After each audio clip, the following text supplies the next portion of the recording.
हमारे नए गली न्यूज़ इंडिया चैनल को सब्सक्राइब करें और बेल आइकन दबाना ना भूलें। दोस्तों हमारे साथ वारिस पठान जी बाईकल्ला कॉन्स्टिट्यूएंसी से जो है एमआईएम के कैंडिडेट है। इसके पहले जो है एमएलए रह चुके हैं।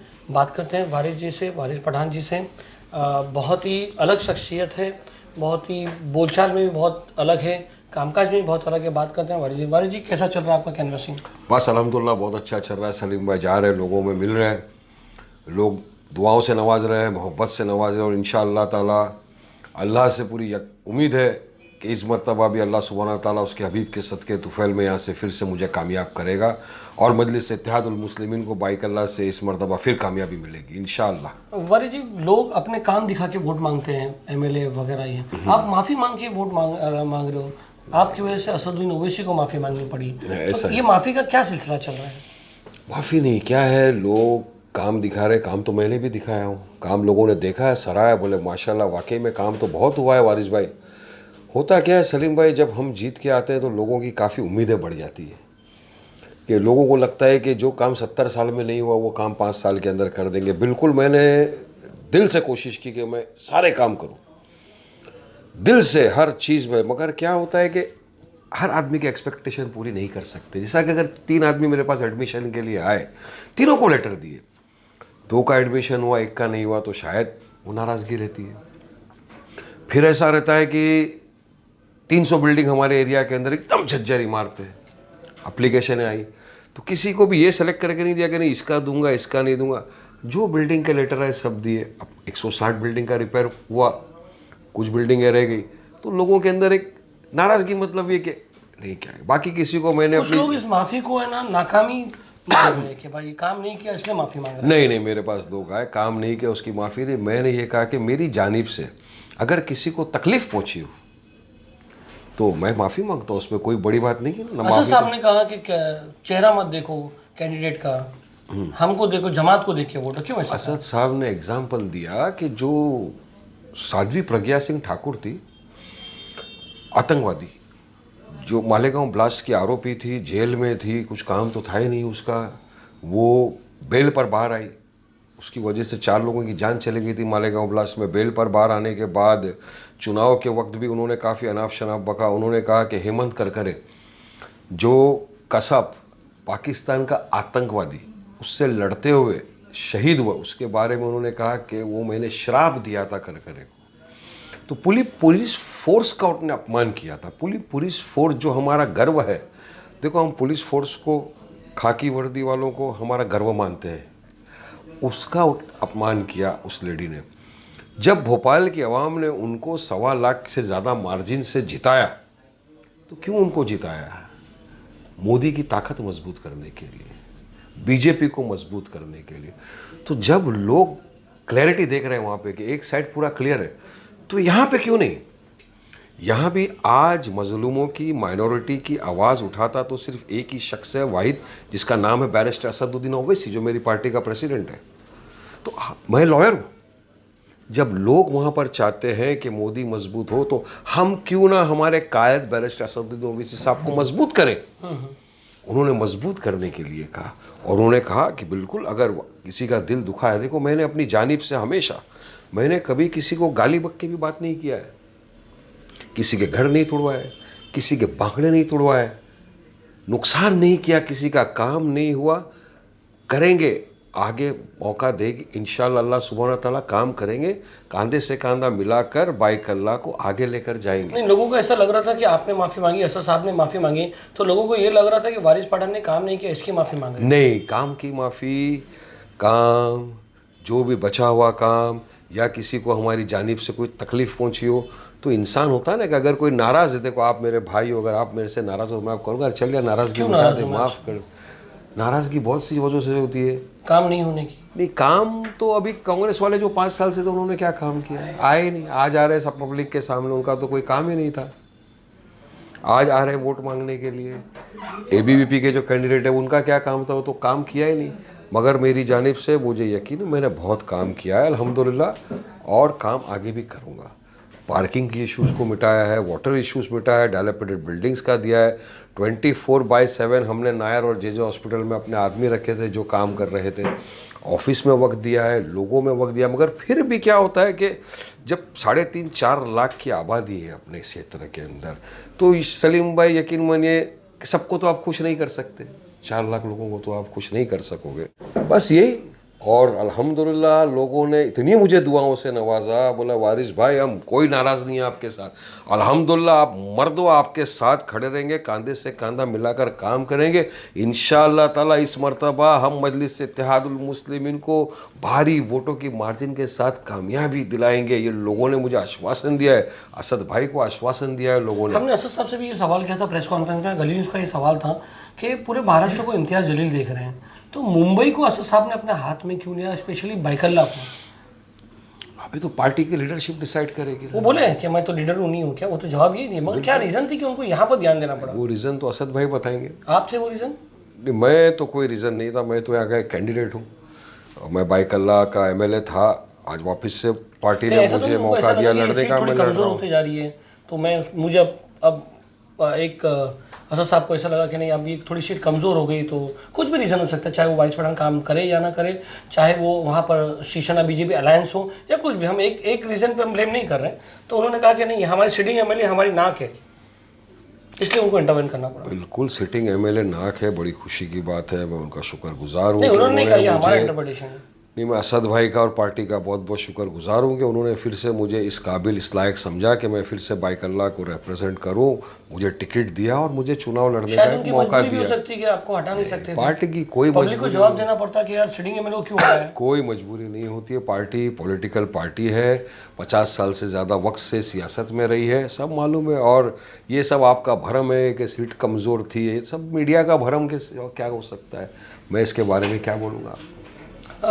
वारिस जी, बाइकल्ला बहुत हॉट केक, मतलब बहुत टॉक ऑफ द टाउन था। आप थे, रईस शेख थे, फिर गीता गौली है, फिर अभी यामिनी यादव आ गई है, बहुत स्टार्ट से लेके एंड तक हो रहा था। पूरा फाइनल होने के बाद आज वारिस पठान अपने आप को कहाँ देख रहा है? इंशाअल्लाह ताला, जैसे रईस यहाँ से हट गया, जो आपके मतलब थोड़ा वोट, देखिए जिस तरह से सलीम भाई 2014 के चुनाव में जिस तरह से लोगों ने मुझे दुआओं से नवाजा, जिस तरह से लोगों ने मेरे लिए मेहनत की, वोट दिया और मुझे दुआओं से नवाज कर असेंबली में भेजा, मुझे यकीन है इंशाअल्लाह ताला, अल्लाह की ज़ात से पूरा यकीन है कि इस मर्तबा भी लोग मुझे दुआओं से नवाजेंगे, वोट देंगे और मजलिस इत्तेहादुल मुस्लिमीन को बाइकल्ला से फिर से कामयाब करेंगे। मुझे यकीन है और अल्लाह की ज़ात से पूरी उम्मीद है कि अल्लाह ने मेरे लिए देखो सारे रास्ते साफ किए। हाँ, देखिए आप जैसा बोल रहे हो कि ऐसी कट रही थी की बात करते हैं, तो अल्लाह सुभान ताला जब रईस शेख और आपका ये था कि रईस शेख भी बीच से मतलब जो है वो क्या था आपका, उनके पैक क्या हुआ रईस शेख और आप? नहीं, पैक तो वो डिसाइड करती है, पार्टी डिसाइड करती है। अभी जैसा हम बाइकल्ला से अगर लड़ रहे हैं तो यहाँ से समाजवादी नहीं है, हमने गोवंडी में समाजवादी के सामने कैंडिडेट नहीं दिया, यानी एक दूसरे कमजोर को सपोर्ट कर भिवंडी में जैसे बिल्डिंग में देते बोलते ना मुंडे लगाते। आसिम भाई आपको कमजोर लग रहे हैं तो वो आपकी थिंकिंग लग रही है। सिटिंग एमएलए आप भी कमजोर लग रहे थे। वो तो कमजोर और ताकतवर का फैसला तो आप जो भी है वोट बटे नहीं कर सकते, अल्लाह को पता है, वोट बटे नहीं, चलो ठीक है। ये टेक्टिकल अंडरस्टैंडिंग रही और अच्छी बात है। असद साहब ने स्टेज पर कहा कि आसिम भाई की मदद करिए, वहाँ पर आसिम भाई के लिए दुआ भी कीजिए। आसिम भाई ने कहा कि वारिस भाई के लिए यहाँ पे मदद करिए, दुआ भी की आसिम भाई ने। तो एक अच्छा माहौल हो गया कि देखिए अभी एक मैसेज जा रहा है इत्तेहाद का कि लोग इत्तेहाद चाहते हैं, मुत्तहिद हुए हैं लोग, तो ये एक अच्छा मैसेज है। तो ये इत्तेहाद एमआईएम का दूसरे लीडरों के सामने क्यों ना देखा गया? मुमरा में आपने एक फॉर्म भरा था, मुमरा का फॉर्म उसने जो लास्ट में विड्रॉ कर दिया, मगर वही चीज़ अब आप आरिफ नसीम खान की सीट के सामने देखें तो वहाँ पर दो फॉर्म भरा गया और उसमें से सेलेक्ट किया गया। यानी आप नहीं चाहते, आप चाहते थे, आपकी एमआईएम चाहती थी, असद साहब चाहते थे कि आरिफ नसीम खान के सामने खड़ा होना चाहिए, तो ये चीज़ दो फॉर्म है वो वहाँ क्यों नहीं भरे गए?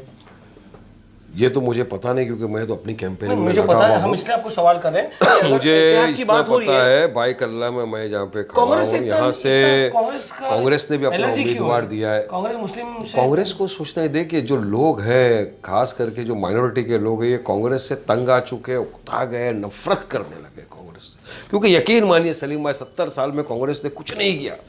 आज कांग्रेस के जो एमपी का इलेक्शन आया अभी 6 महीने पहले, उसमें कितनी मोहब्बत से लोगों ने वोट दिया कांग्रेस को।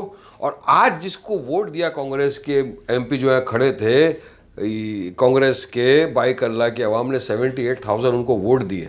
सेक्युलरिज्म के नाम पे उन्होंने वोट लिया, सेक्युलरिज्म के नाम पे उन्होंने छुरा भोंक दिया।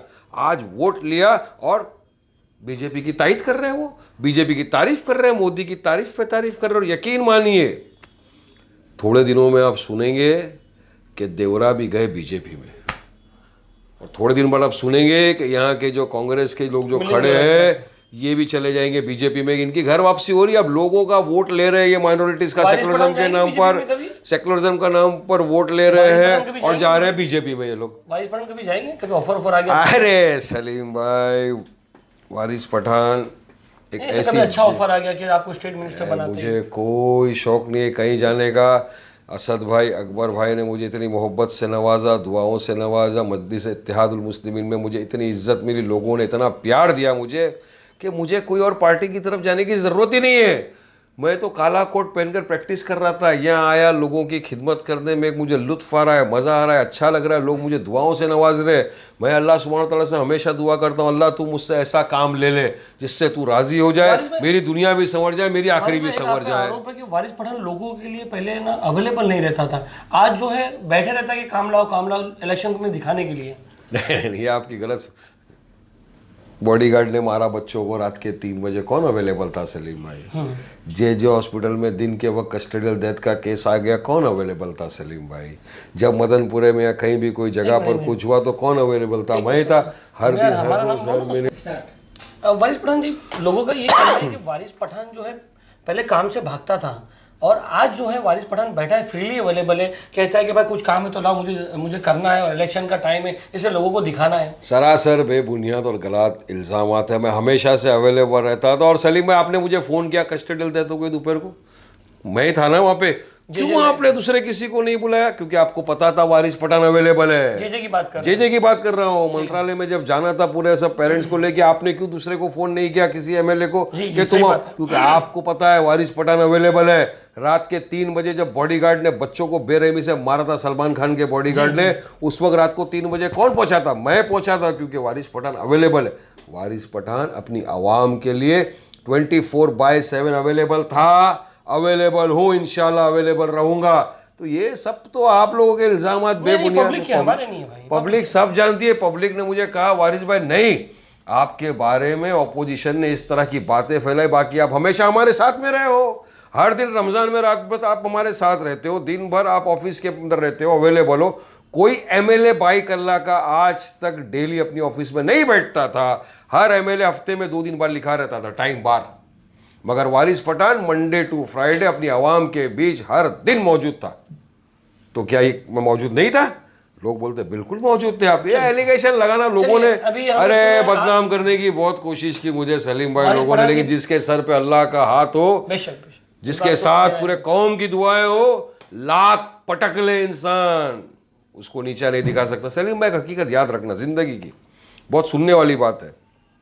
जिसको अल्लाह सुब्हान ताला ऊपर लेकर जाना चाहते हो, सब मिलकर भी उसको नीचे नहीं ला सकते, पूरी कायनात। और जिसको अल्लाह सुब्हान ताला नीचे रखना चाहता हो, सब मिलकर, पूरी कायनात मिलकर भी उसको ऊपर नहीं लेकर जाना चाहती।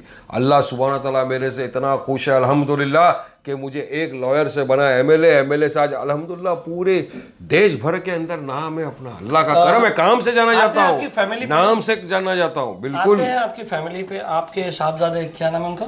अरबाज भी एकदम ग्राउंड वर्क कर रहे हैं, डोर टू डोर जा रहे हैं। फिर आपकी वाइफ तो पहले से साथ में रहते, वो भी एक एरिया कवर कर रही है। तो कैसा लग रहा है वारिस पठान को? अच्छा लग रहा है, सबका सपोर्ट मिल रहा है, फैमिली है। अरबाज भी माशाल्लाह अभी एडवोकेट बन गया है, तो वो भी जा रहा है सबके घर पे, डोर टू डोर जा रहा है। कोई शिकायत कर रहे हैं अरबाज को, क्या तेरे डैडी का काम नहीं करता मुझे तो वहाँ से फ़ोन आता है, अरबाज आया था, वो जहाँ जहाँ जा रहा है, जिस घर में आ रहा है उसको बिठा के लोग खाना खिला रहे, चाय पिला रहे, इतना उससे लोग इंप्रेस हो रहे, इतना लोग खुश हो रहे। कह रहे बेटा तू आए, मेरे को बहुत खुशी हुई। और सबका चहीता बन गया है पूरे बाइकल्ला का, माशाल्लाह। आज अरबाज हर जगह आप देखो, कल वो YMC के पास गया था, बिल्डिंगों के, तो वहाँ से लोग फ़ोन किए, बोले माशाल्लाह बहुत अच्छा लड़का है वारिस भाई, बहुत अच्छी से बात करता है। वो कर रहा है, जो लेडीज़ लोग अपनी अपनी मीटिंगें कर रहे हैं सब तरफ, मतलब हर लोग लगे हुए हैं कि वारिस भाई जो हमारे लिए इतना काम किए करते हैं, आधी रात को हमारे लिए खड़े रहते हैं, उनको फिर से जिता कर असेंबली में भेजना है। दुआएं कर रहे हैं पूरे, मैं आपको बताऊं, जिद्दा से मुझे फ़ोन आ रहे हैं लोगों के, उम्रा से लोग फ़ोन कर रहे हैं कि वारिस भाई आपके लिए दुआ कर रहे हैं, एरिया में लोग दुआ कर रहे हैं, बड़े बुजुर्ग सब दुआ कर रहे हैं। इंशाअल्लाह ताला मुझे अल्लाह की ज़ात से पूरा यकीन है कि कोई तो उसका नेक बंदा होगा जिसकी वो दुआ सुनेगा, दुआ कबूल करेगा और उसके हबीब के सदके तुफैल में मुझे जिताएगा। लेटेस्ट हॉटेस्ट टॉपिक पे आते हैं, बात करते हैं मुमरा सीट की। मुमरा से एजाज खान ने फॉर्म भरा था, मांगा था टिकट, गिड़गिड़ाया। एजाज खान ने मतलब वो हर हद पार करी टिकट मांगने के लिए, रिक्वेस्ट करी, सोशल मीडिया पे आया, उसको टिकट नहीं मिलके आपने गुंजन सेठ को टिकट दी आपकी पार्टी ने।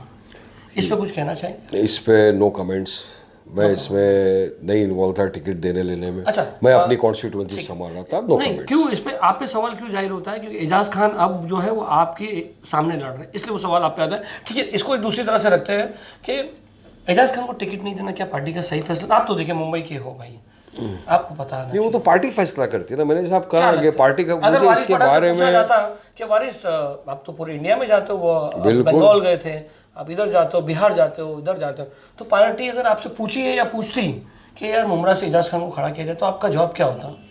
नहीं, अगर अव्वल तो मुझे पूछा ही नहीं, क्योंकि मैं तो यहाँ खुद कैंडिडेट था, तो पार्टी के जो ऑब्जर्वर्स थे वो लोग डिसाइड करते हैं टिकट देना किसको, टिकट किसको नहीं देना। तो मुझे इस बात का ज़रा भी इल्म नहीं। चलो ठीक है, हम पूछ लेते हैं कि वारिस भाई, वारिस पठान जी, एजाज अगर आपसे पूछा जाता कि वो एजाज खान को टिकट वहाँ से बुमराह दे रही, तो आपका क्या रहा? सिचुएशन पे डिपेंड था। फिलहाल मैं क्या जवाब दूँ आपको? मैं उस टाइम क्या बोलते हैं? उस टाइम की बात करें, उस टाइम जो सिचुएशन होता है उसको सोच के बोलते हैं। वही सिचुएशन में बात की, आपको पता था। जब मुझे पूछा ही नहीं तो मैं बोलूँ क्यों? जब मुझे पूछा ही नहीं, और मैं खुद आपने देखा था यहाँ खुद इतना 6 अपने वार्ड है, 6 वार्ड में भागना है रोज, इतनी सारी बिल्डिंग है, सबको जाके मिलना, कन्विंस करना, तो मैं उसी में बिजी था, वहाँ तक मौका ही नहीं है।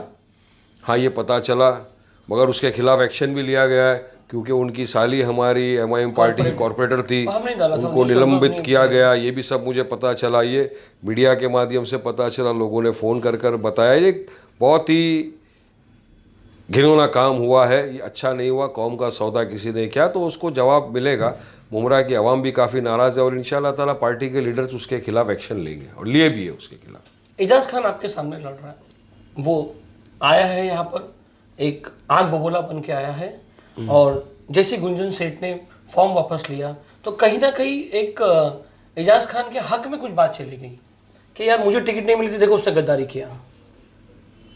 अब उनको टिकट तो नहीं मिली थी मुमरा से, मगर वो लड़ तो रहे यहाँ से, तो पार्टी को दिखाना चाहते हैं मैं काबिल कितना हूं। तो देखिए, हर इंसान को, आपको भी लड़ने का अधिकार है सलीम भाई, आप भी लड़ सकते हो इलेक्शन, आप भी लड़ सकते हो इलेक्शन, हर इंसान को इलेक्शन लड़ने का अधिकार है, लड़िए इलेक्शन। क्या है, सबको क्या लगता है कि एजाज खान के आने से वारिस पठान को कितना नुकसान होगा? मैंने पहले भी कहा, नो घुमाएंगे फिराएंगे, ओनली स्ट्रेट जवाब।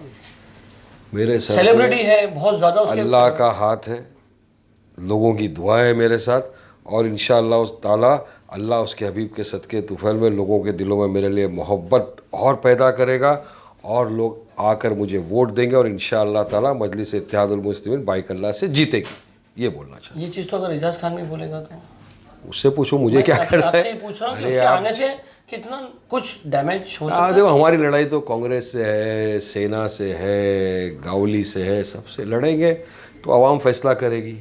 आवाम के फैसले का इंतजार, आवाम के फैसले का एजाज खान को कितने वोट मिलेंगे? आवाम के फैसले का भी इंतजार करो ना, आवाम फैसला करेगी, आवाम वोट देने वाली है, आवाम फैसला करेगी, और सबके सामने आ जाएगा 24 तारीख को, रिजल्ट तो है। एक रईस शेख का कांटा जो निकला, हाँ। एक कांटा था आपके लिए एक पाँव में आपके काटा था, वो काटा निकलने के बाद एजाज खान का जो खिला है, मैं खिला काटा बोलेंगे उसको? काटा खिला डंडा घोड़ा ये मैं नहीं जानता किसी का। मैं तो सिर्फ पैर इतना तो जानता घुस हूँ गया कि हर इंसान को चुनाव लड़ने का अधिकार है, और जिसको आवाम पसंद करेगी, जिसके साथ आवाम रहेगी और आवाम समझेगी कि भाई नहीं ये सही कैंडिडेट है, इसको वोट देना चाहिए, आवाम उसको वोट देगी और जीतेगी। आप अभी पॉलिटिक्स कर रहे हो, आप मेरे वर्गलाने में आ नहीं रहे हो, आप कुछ दे नहीं रहे हो जो मटेरियल हमको चाहिए। सलीम आप सोच रहे हो कि मैं एग्रेसिव नहीं होने दूँ उसको। मैं फैन फॉलोइंग बहुत ज़्यादा है वारिस भाई उसकी, एजाज खान की, और जो चीज़ें सामने आई है वो उसके हक में जा रही है कि उसको टिकट नहीं मिला। आप सोशल मीडिया देखिए, उसको टिकट नहीं मिला, वहाँ का कैंडिडेट आपका वो चले गया। तो जैसे आपने कहा अल्लाह ने मेरे सर पे हाथ रखा है, या वो, तो अगर अल्लाह का उसके हाथ पे, उसके सर पे हाथ नहीं रहता तो वहाँ का वहीं का कैंडिडेट क्यों वापस लिया? कि अल्लाह सुब्हाना ताला भी देखता है, लोग भी देख क्या ये रहे हैं। साबित हुआ है कि उसको टिकट नहीं सुनिए। देके गलती हुई है? अल्लाह सुब्हाना ताला भी देखता है, लोग भी दिख रहे हैं कि वारिस पठान किस नीयत से लड़ रहा है चुनाव। मेरी साफ नीयत है, आवाम की खिदमत करना है। अल्लाह को हाजिर नाजिर रख कर बोल रहा हूँ कि मुझे आवाम की खिदमत करना है। एक मौका मुझे और मिलना चाहिए। बाइकल्ला में बहुत काम करना बाकी है, मुझे करना है। बाकी कोई क्यों आया है, कोई क्यों लड़ रहा है, मैं अपना इलेक्शन लड़ रहा हूँ। सबको लड़ने का अधिकार है, अपने हिसाब से लड़िए। ओपनली सबको बोल रहे हैं, आपके बारे में बोल रहे हैं, असद साहब के बारे में बोल रहे हैं, अकबर भाई के बारे में बोल रहे हैं, ये बोल रहे हैं, वो बोल रहे हैं। तमाम बड़े समय की वजह से आप भी तो बहुत, आपकी भी मिसाल है बोलकर कि आप भी तो बड़े बड़े नेताओं को बोलते, तो एजाज खान को आप जवाब क्यों नहीं दे रहे हो? जवाब मैं देने वाला कौन होता हूँ? जवाब तो आवाम देगी।